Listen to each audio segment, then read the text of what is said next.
ये बात है 31 मई 2014 की, जब यूएस की एक स्टेट वोकेशा से 12 साल की दो लड़कियां एनिसा वियर और मॉर्गन गीजर अपनी क्लास फेलो पर 19 मरतबा चाकू से वार करती हैं और इसे शदीद ज़ख्मी हालत में इसी तरह छोड़कर भाग जाती हैं।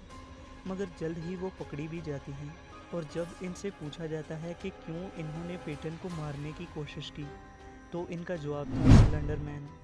आखिर कौन था ये स्लेंडरमैन, और क्या वाकई इन दोनों ने पीटर को स्लेंडरमैन की वजह से ही मारा था?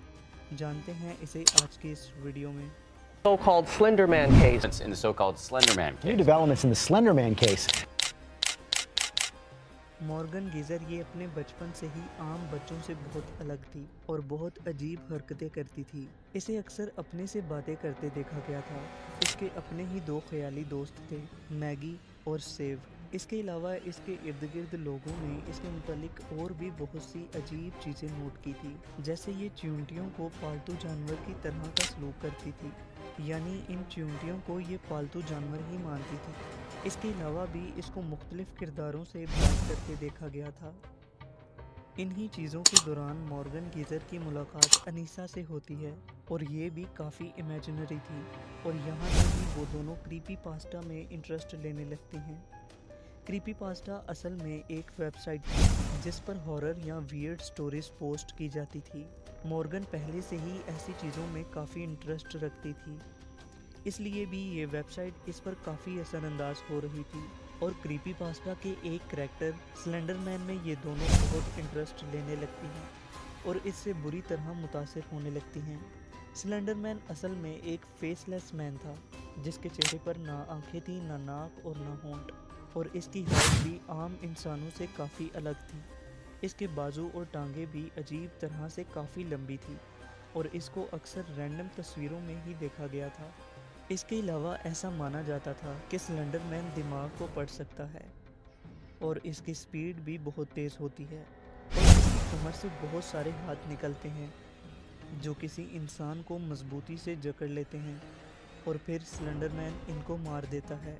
इसको अक्सर बच्चों के साथ तस्वीरों में देखा गया था। इसके अलावा स्लेंडरमैन को सड़कों पर भी देखा गया था और ये कैमरे में भी रिकॉर्ड हो चुका था। अनीसा और मॉर्गन का बुरा वक्त शुरू हो चुका था जब से वो दोनों स्लेंडरमैन को फॉलो कर रही थी, मगर सबसे बुरा तो इस वक्त होता है जब मॉर्गन और अनीसा अजीब तरह से स्लेंडरमैन से मुतासिर हो जाती हैं और प्लान करती हैं पेटन को मारने का, और इन्हें लगता है कि पेटन की कुर्बानी देने पर स्लेंडरमैन इनसे खुश होगा, वरना वो इन दोनों की फैमिलीज़ को नुकसान पहुंचा सकता है। इस काम को करने की हिम्मत दोनों में ही नहीं थी, मगर स्लेंडरमैन का खौफ इन दोनों को इस चीज़ के लिए मजबूर कर रहा था कि हर हाल में पेटन को मारा जाए, वरना इन दोनों और इनकी फैमिलीज़ को कोई नहीं बचा सकता। 31 मई से पहले भी मॉर्गन और अनीसा कई बार पेटन को मारने का प्लान बना चुकी थी, मगर हर बार खौफ की वजह से इसको पूरा नहीं कर पाती थी, और आखिर इनका प्लान बना कि पेटन को छुपन छुपाई गेम के दौरान ही मारा जाए।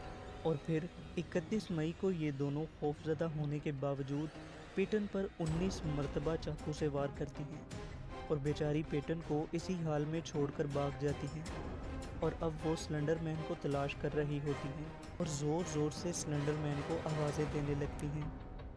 खैर, ये दोनों इस वाक़े के 5 घंटे बाद एक स्टोर से पकड़ी जाती हैं, और यहाँ तक वो तकरीबन 7.9 किलोमीटर पैदल चलकर आई थी।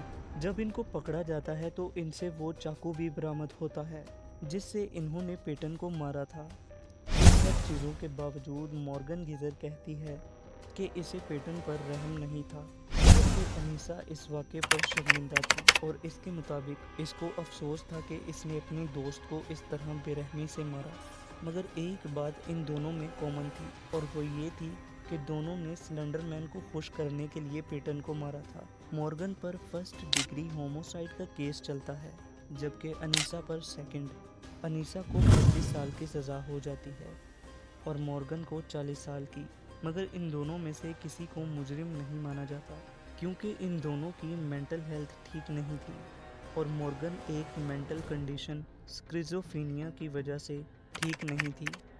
और इसके लिए ये हुक्म था कि 40 साल तक इसे मेंटल हेल्थ इंस्टीट्यूट में रखा जाएगा। अनीसा को भी 25 साल की सज़ा होती है और इसको भी मेंटल हेल्थ इंस्टीट्यूट में जाना ही पड़ता है। खैर, पेटन को ज़ख्मी हालत में देखकर एक साइकिलिंग करने वाला शख्स 911 पर कॉल करता है और इस तरह पेटन को हॉस्पिटल लेकर जाया जाता है और डॉक्टर्स के मुताबिक ये मौत के बहुत करीब थी। खैर, सबसे बड़ा सवाल ये है कि क्या वाकई में स्लेंडरमैन एग्जिस्ट करता है या नहीं। तो इसका जवाब है नहीं। असल में 2009 में इस करैक्टर को एक कॉमेडी वेबसाइट के लिए बनाया गया था। हत्ता कि एरिक, जिन्होंने इस करैक्टर को बनाया था, वो भी इस वाक़े पर गम का इजहार करते हैं। इसके अलावा जिसने क्रीपीपास्टा वेबसाइट बनाई थी, वो भी ये कहते हैं कि क्रीपीपास्टा एक अदबी वेबसाइट है और ये वाक़या क्रीपीपास्टा को बिल्कुल प्रेजेंट नहीं करता। 13 से 14 जून को क्रीपीपास्टा कम्युनिटी यूट्यूब पर लाइव स्ट्रीम भी करती है। इसके अलावा क्रीपीपास्टा स्कूल डिस्ट्रिक्ट में बिल्कुल बैन हो जाती है। इन सब चीज़ों का मकसद यही था कि बच्चों के जहनों पर इस तरह का करैक्टर बुरे तरीके से छा ना जाए और वो अनीसा और मॉर्गन की तरह कोई गलत कदम उठाएं। मुझे उम्मीद है कि आपको ये वीडियो भी इंटरेस्टिंग लगा होगा। अगर ऐसा है तो चैनल को सब्सक्राइब कर लें और वीडियो को भी लाइक कर दें और इसे अपने दोस्तों के साथ शेयर करना मत भूलिएगा। मैं मिलूँगा इंशाल्लाह किसी ऐसे ही इंटरेस्टिंग टॉपिक में किसी अगली वीडियो में। तब तक के लिए अपना बहुत सारा ख्याल रखिएगा। अल्लाह हाफ़िज़।